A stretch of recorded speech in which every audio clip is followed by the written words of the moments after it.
Hello Dogs fans, and welcome to another episode of After the Dogs Roar for season 2016. Now this episode is for after round 8, and well, another big show coming up this week as I look back at the round 8 encounter at the MCG between the Ds. Looking forward to looking back at that game. Of course, it was our first game away from Etihad Stadium for season 2016, so really looking forward to getting stuck in and looking at that match. Of course, my round 8 votes is also coming up in this show. I'm also going to add the round 3 votes to the leaderboard, so the leaderboard will be fully up to date after round 8. Of course, it was hard to do the votes this week, so my votes might be controversial to some of you, but I believe they are the right votes in my opinion. The stats wrap up after round 8 is also coming up. The leading goal kickers, disposals, marks and tackles.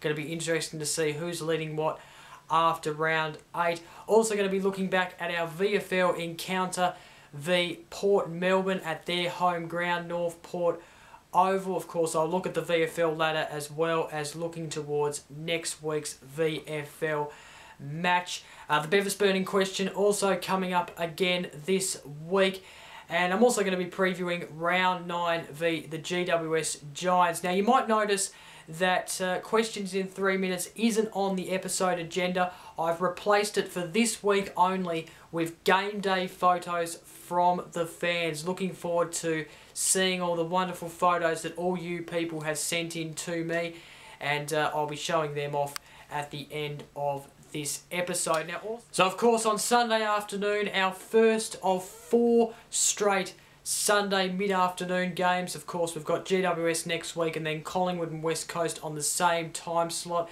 This was against Melbourne at the MCG. A very interesting game, kind of a danger game in some ways, because Melbourne have been one of the most exciting and improving teams of this year. They've been quite outstanding in the way that they've been able to improve. So it was a little bit of a danger game. Of course, we lost this same game last year at the MCG, so we're looking to really bounce back. Of course, we smashed Melbourne at Etihad Stadium in the last encounter v them.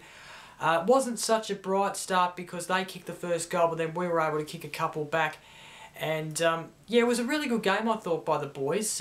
We didn't really let Melbourne in it that much, really. There was probably little bits and pieces of the game where we let Melbourne into the game in terms of the margin, but we really did put the foot down on the pedal and got the win in the end, and probably did what we had to do.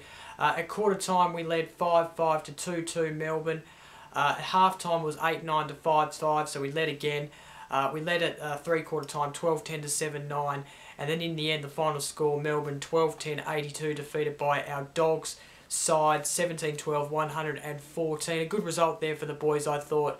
And there was a little bit of hype during the week. Of course, we were going from Etihad Stadium or travelling from Etihad Stadium to another ground for the first time this season. A lot of people were kind of a bit up in the air about that, but we've been able to get a win at the G. Of course, our last game at the G wasn't that well, it was pretty sad, wasn't it? We lost that elimination final against the Crows, and in the end it was pretty upsetting. But anyway, let's go through the goal kickers. Stringer had a really good, outstanding day on the goal sheet in the end, kicking 5 goals. Absolutely outstanding. Of course, he kicked 5 in round 1 against Fremantle. Kick 5 again here in round 8. Redpath kicked 3. I'll talk about him in just a couple of minutes because I thought he played a really good game of football.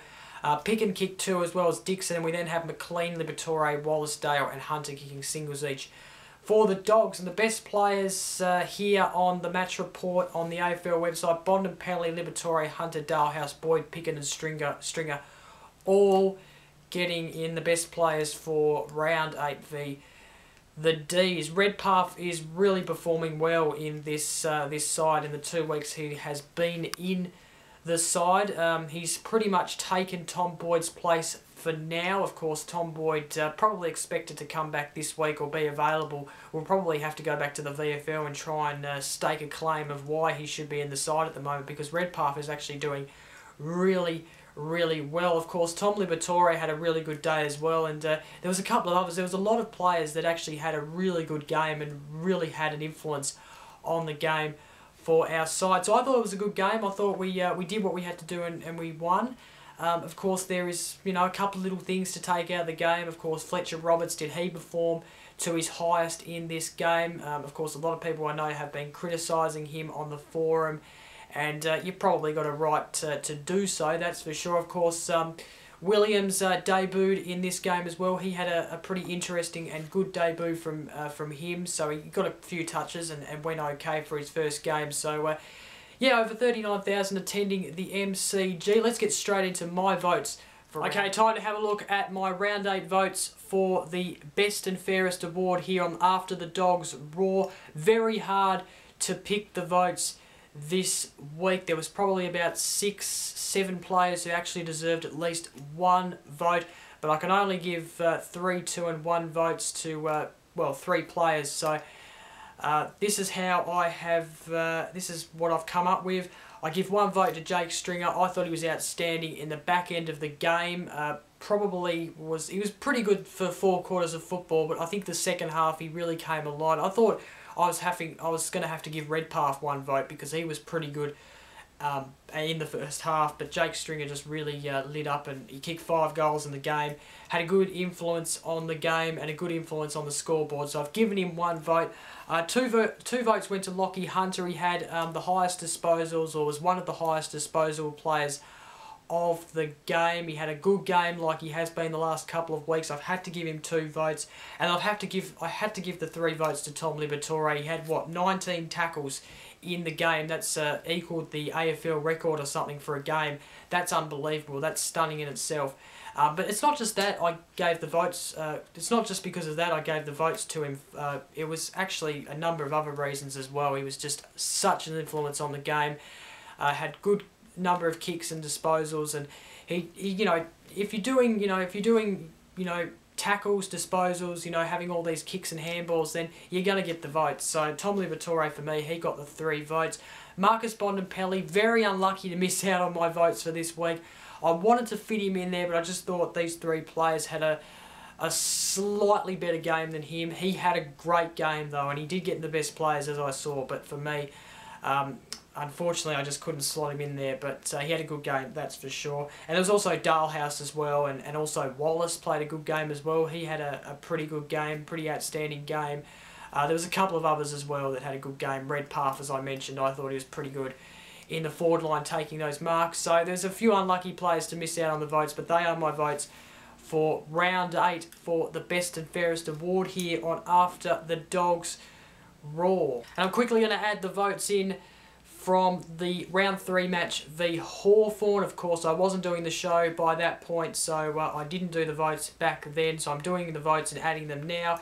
I gave 1 vote to Caleb Daniel. I gave 2 votes to Marcus Adams. He had a great game that day. Took a few good marks and was really good in that defence for the Dogs. And I gave the 3 votes to Luke Dalhouse. So he missed out in round 8, but he got the votes for me in round 3. Okay, Dogs fans, time to have a look at the leaderboard after round 8. Lachie Hunter currently leads on 8 votes. He has been absolutely impressive in the first 8 rounds of the season, so it's no surprise that he leads the award. Jake Stringer, a couple of votes behind on 6 votes. Jason Johannesson hasn't played for a few weeks, of course, still about 6 weeks away. He sits on 3rd with 5 votes. You've then got Biggs Dalhouse level on 4 votes. You've then got Stevens, Boyd, Suckling, Bontempelli, and also Liberatore level on 3 votes. Wallace is on 2, and then Adams and Daniel as well as Picken level on 1 vote there. So that is the After the Dogs Roar Best and Fairest Award leaderboard after round 8. Okay, Dogs fans, time to take a look now at the stats wrap up after round 8. This is the leading goal kickers, disposals, marks and tackles, as I mentioned at the start of the show. We will start with the leading goal kickers, and Jake Stringer, after that 5-goal bag, leads on 20 goals. A 10-goal difference from first and second. Marcus Bontempelli on 10 goals at second there. McLean on 9. You've then got Dixon on 8. And then rounding out the top 5 is Liberatore on 7 goals. Looking at the leading disposals, you've got Lockie Hunter leading the disposal count there on 257 disposals. No surprise there at all. He's been absolutely impressive in the first 8 rounds, as I mentioned. Jack McRae is on 220 disposals in second. You've then got Boyd on 219 in third. Luke Dalehouse 207 on fourth, and then Mitch Wallace rounds out the top 5 there on 199 disposals. The marks, Boyd leads the marks on 60 marks. You've then got Lockie Hunter about 12 marks behind him on 48. Marcus Adams on 44, Dale Morris on 43, Toby McLean rounds out the top 5 there on 40 marks. And then the tackles, Luke Dalehouse leads on 50, but 2 tackles behind him is Tom Liberatore. 19 tackles on the weekend v Melbourne is just absolutely incredible from an absolute star player who, as we know, injured last year, out for the season, has come back this year and is, like the coach mentioned after the game yesterday, he's getting his mojo back. I agree with you, Beveridge. You've then got Jordan Roughhead on 32, level with Kobe Stevens on 3rd. Jack McRae rounds out the top 5 on 30 tackles. That is the stats wrap up after round 8. And looking at where we stand on the AFL ladder after round 8, 8 games gone. Can you believe it? The season is just flying through once again. We're already coming into round 9. It is sensational. The Western Bulldogs have dropped from 4th to 5th. That is only because of percentage, of course. The GWS Giants, they have, of course, increased their percentage over the last couple of weeks with big wins against, of course, the Gold Coast Suns being the recent one. So, not very good, but anyway, there's nothing much we can really do about it unless we win by more in a game. The Sydney Swans have also a better percentage, even though they lost to Richmond. They only lost to Richmond by a point. Yeah, the Western Bulldogs, just the worst percentage out of those 3 teams, GWS, Sydney Swans, and of course the Dogs. We are level on points with Hawthorn as well, so Hawthorn are on 6. North Melbourne, can you believe it? They are on top of the table. Our enemies are on top of the table undefeated. Jeez, we do meet them again later in the season, so hopefully we can beat them. So, crucial game coming up this week, of course, against the Giants, which I'll look towards very shortly. Okay, time now to move to having a look at VFL results from this week in terms of Footscray. How did they do this week? Of course, got a must-needed win last week against Werribee. And, well, back-to-back wins would have been sensational this week. And, well, they got off to a good start. They kept Port Melbourne goalless and to a single point at quarter time while they led 2-2-14. They led at half-time, 5-3-33, so they led by 11 points, of course, to Port Melbourne 3-4-22, so led by 11 points, as I just mentioned. They managed to scale away in the 3rd quarter, keeping Port Melbourne goalless once again for the 2nd time in the game. It was 3-7-25 to Footscray 9-10-64, goalless, as in Port Melbourne didn't kick a goal in the 3rd quarter. And then in the end, they were able to power away and win the game and get back-to-back wins. The final score being Port Melbourne 8-10-58, defeated by Footscray Bulldogs 11-11-77. Good win, Footscray. Let's have a look at the goal kickers for Footscray. Jamison kicked 3, as well as Jong and Dunkley. You then have Tavesky Beckwith kicking a single, and then Watt, Dale and Gabowski kicking singles each for the Footscray Bulldogs. And then the best players, Jong got in the best players for the 2nd week in a row. You might remember he got in there last week, and he's gotten there again this week. He's performing very well after getting dropped from the seniors. Maybe time for him to come back into the senior side if they can fit him in. very soon. Dalglish also got in the best, as well as Dunkley, Hamilton, Honeychurch, and also Webb getting in the best as well. Honeychurch, very interesting in the VFL at the moment. Looks like he is in perfect form. And if we need him to come in the senior side, then he will be absolutely 100% ready to go. And looking at the VFL ladder, we currently sit 7th on the VFL ladder. We've done well considering we were down about 11th at the end of the round 4 game, I think it was. Yeah, very good to get back-to-back wins. And an interesting game coming up. We have got Essendon, VFL Essendon side at Windy Hill. That is at 12 p.m. on Sundays. Okay, time now for one of my favourite segments. It's where I get to speak my opinion on a question that I get to ask all you people. You also get to have a say on this question as well. Be very interested to hear your opinion on this week's Bevis burning question. This week's Bevis burning question is, does Fletcher Roberts have a future up forward? Now, I'm not sure if a lot of you probably did, most of you actually notice that Fletcher Roberts, I think it was in the 3rd quarter, it was one of the stages of the game, it was in the second half, I know that for a fact. He was playing up forward. They put him up forward for a bit, and I think he went for a grab or two, but couldn't quite, not leading grabs, but you know, went for a grab and couldn't get it, of course. And it made me think: does this bloke have a future up forward? Can we get him as a forward? Can we not turn him from a defender, not turn him into a forward from a defender, but have that forward, I guess, position as his second or backup position to defence. Of course, we need him to be a defender, in my opinion. He has to. He has more of a height for a defence, but also that's his normal game. Didn't have the best game though. Let's face it. On the weekend, he only got 7 disposals in the game. One of the worst for the game actually in terms of disposal getters. Didn't really have much of an impact. Had a couple of little things. He was a bit clumsy actually in the defence at various times. But to answer that question, I don't think he does have a future up forward. I think you can try. Experimenting. I think that's what Beveridge was doing, just experimenting and see how he went. But I think he needs to improve a lot on his defence game. And, that's fine because he has a lot of development he still needs to do before he can become that, that next, I guess, Marcus Adams or, that who's a good defender, maybe an Alex Rance or someone like that. He's also got to bulk up a little bit, and that's why it was a bit interesting with him playing up forward, because he hasn't really have the weight or the strength of playing up forward. He probably doesn't have enough strength for the defence at the moment either, and that's probably something he wants to work on himself. Him playing up forward reminded me of Jared Grant, and I'm not sure if that's a good thing or a bad thing, but Jared Grant was lean. He was probably the same height as Fletcher Roberts.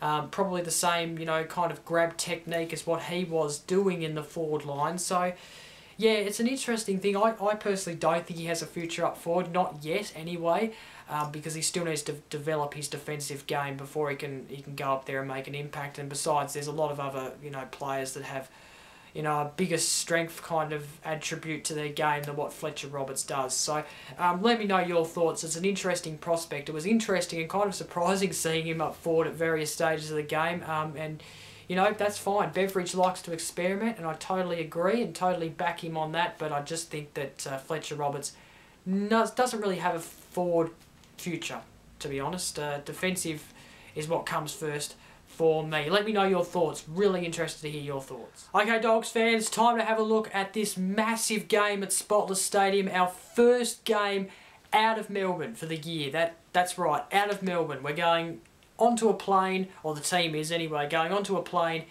and over to Spotless Stadium to verse the GWS Giants. I think this is actually our first game at Spotless Stadium for forever, really, or ever in its whole history, because I think we've been playing them more at Manuka Oval than anything when we've played away from home against them. So this is at Spotless Stadium. Of course, this team has become enemies in the last year, hasn't it? Of course, Tom Boyd came over to the Bulldogs from GWS. Of course, we remember Griffin wanted to go there and they wanted pick 6, and there's all this other stuff as well. So they are enemies, aren't they? And probably arch rivals, to be quite honest with you. So Western Bulldogs GWS round 9, Sunday 22nd of May, 3:20 p.m. at Spotless Stadium. As I mentioned, of course, this game is on free-to-air. The next 3 games are on free-to-air. Of course, if you have Foxtel, you can watch it on Fox Sports 3. So GWS are on 3rd. They have had some big wins over the last couple of weeks. Of course, beating Hawthorn, then Fremantle, and then, of course, last week they were absolutely lethal against a disappointing Gold Coast Suns side. Not reading much into that because, of course, Gold Coast Suns, they are a shocking team at the moment. Let's face it. But the Western Bulldogs will definitely provide more of a contest to them.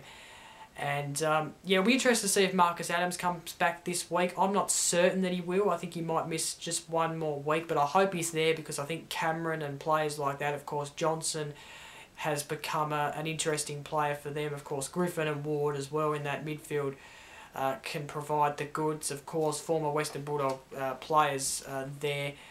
Patton as well, if he plays, he'll be one to stop as well. So, yeah, it's going to be an interesting game. It will be a test, let's face it. They are a good side, the GWS Giants. They've probably proved themselves to be a finals contender. At the moment, they're poised to play finals. It's simple as that. So, and a lot of people have tipped them to play finals this year. So it will be a test away from home. I think we can do it. I think we've got a good forward structure at the moment. Redpath up there as well as Stringer. You've also got Dixon. You've also got Campbell at various stages. Roughhead goes up there as well, makes an impact. You've also got Picken and players like that who can play up there. I think I'm forgetting someone.